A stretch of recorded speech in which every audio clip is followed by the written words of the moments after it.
वो दूसरे मुल्कों को जब उन्हें पेनलाइज करना होता है, पनिश करना होता है, तो कैसे करते हैं?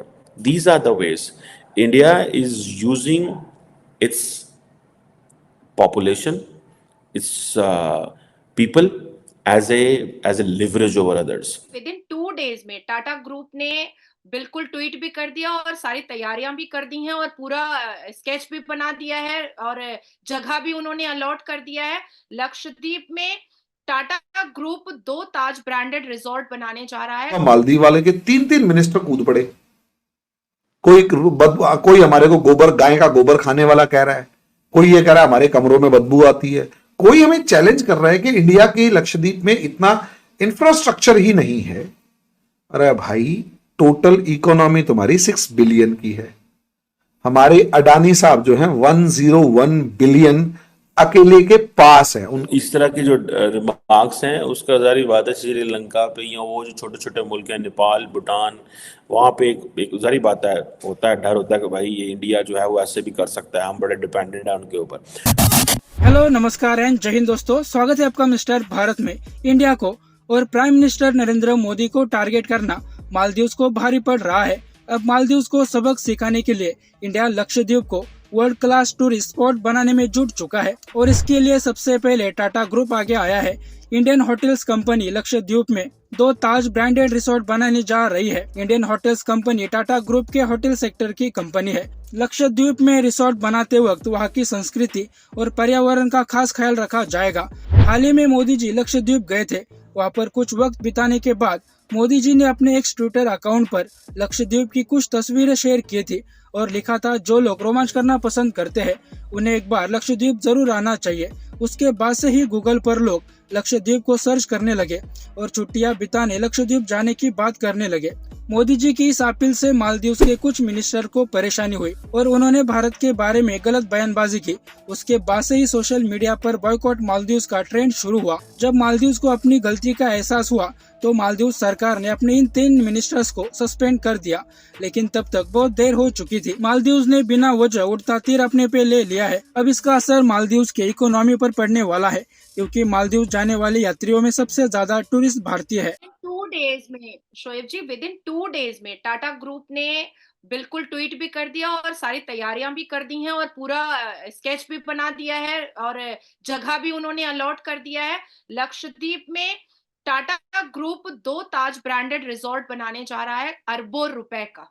टाटा ग्रुप, आई थिंक आप वो सवाल दोबारा करेंगे जो अभी आप बोल रहे थे, तो उसमें मुझे एक जवाब नजर आया था। मैंने अभी यही बोला है कि काश कि जो हमारी मूवीज यानी कि बॉलीवुड की मूवीज देखते हैं पाकिस्तान में, जो हम उनके हीरोज को, उनकी हीरोइंस को, उनके सेलिब्रिटीज को ना सिर्फ देखते हैं, फॉलो करते हैं, उनकी नेचर को भी फॉलो करें कि किस तरीके से वो अपनी कंट्री के साथ लव करते हैं। हमारे मेन स्ट्रीम मीडिया को ये चीज दिखानी चाहिए कि कैसे इंडिया आज अगर दुनिया की 5वीं बड़ी इकोनॉमी बना है, मैं कहता हूँ 5वीं छोड़े 3री के करीब वो पहुंच चुका है या आने वाले कुछ ही टाइम में पहुंच जाएगा। तो उसकी रीजन सिर्फ ये नहीं है मेन स्ट्रीम मीडिया जो है ना शोएब, पाकिस्तान की मेन स्ट्रीम मीडिया वो न्यूज नहीं दिखाती है, वो दलाली करती है। वो न्यूज नहीं दिखाती है मेन स्ट्रीम मीडिया, वो दलाली करती है। वो तो भला हो यूट्यूबर्स का, आप जैसे लोगों का, जो आप लोग फैक्ट को सामने रख देते हैं और भारत के फैक्ट को भी आप लोग सामने रख देते हैं। अदरवाइज पाकिस्तान में सब कुछ उल्टा दिखाया जाता है। मैं बहुत गोरी हूं, वो दिखाएगा नाजिया बहुत काली है। नाजिया मुसलमान है, वो बोलेगा नहीं नाजिया हिंदू है। तो सारी चीजें एकदम उलट पुलट ही दिखाता है पाकिस्तान में। और वो अपनी आवाम को कन्विंस करने की पूरी कोशिश में पाकिस्तान की मीडिया लगी रहती है, क्योंकि वहां के लीडरान ये बात कहते हैं कि अवाम जब तक उल्टी खोपड़ी का है पाकिस्तान में, तब तक वो उनको वोट कर रहा है। जिस दिन अवाम की नजर खुल जाएगी, उस दिन आपका पाकिस्तान की सरकार का उलट फेर हो जाएगा, फिर आर्मी भी नहीं संभाल पाएगी।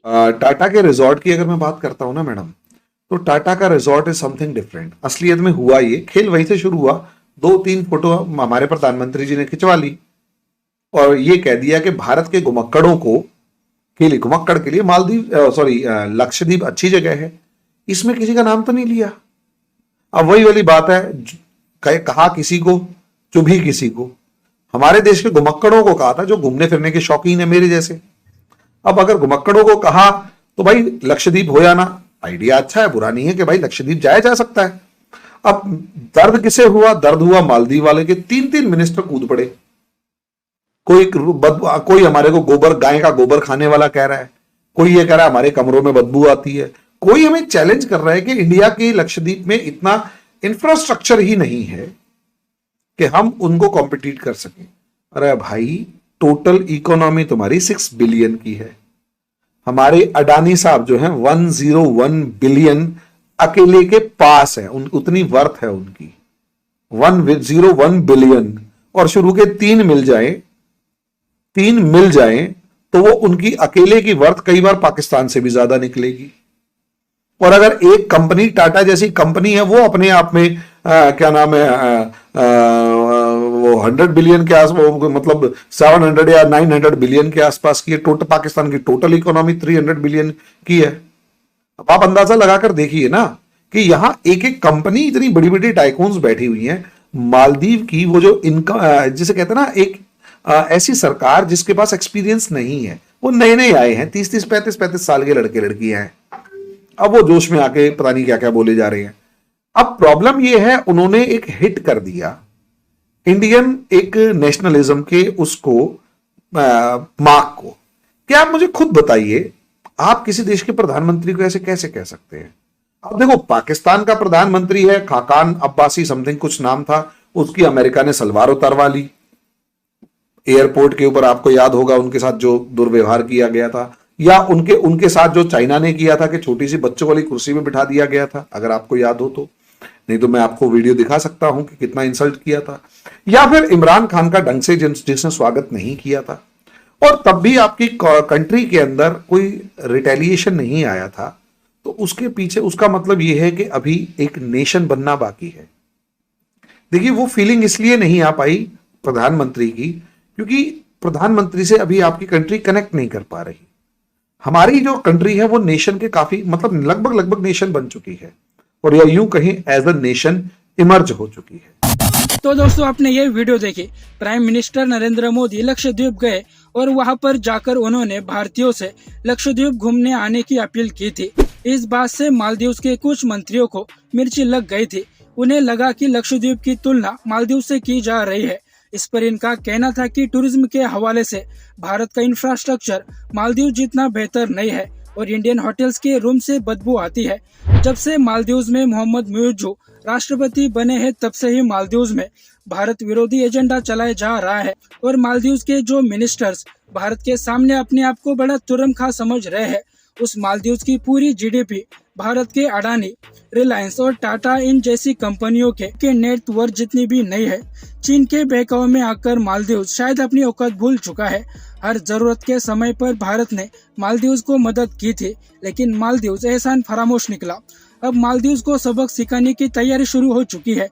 सबसे पहले जो भारतीय मालदीव छुट्टियां बिताने जाते थे और उनसे जो रेवेन्यू मालदीव को मिलता था, वो मालदीव के पूरे जीडीपी का बहुत बड़ा हिस्सा था। अब वो मालदीव को नहीं मिलेगा। साथ ही अंडमान निकोबार और लक्षद्वीप जैसे भारत के छोटे छोटे द्वीपों को चमकाने की तैयारी शुरू हो चुकी है। इससे मालदीव के तुलना में एक बहुत बढ़िया ऑप्शन भारतीयों को और दुनिया भर के टूरिस्टों को मिल जाएगा।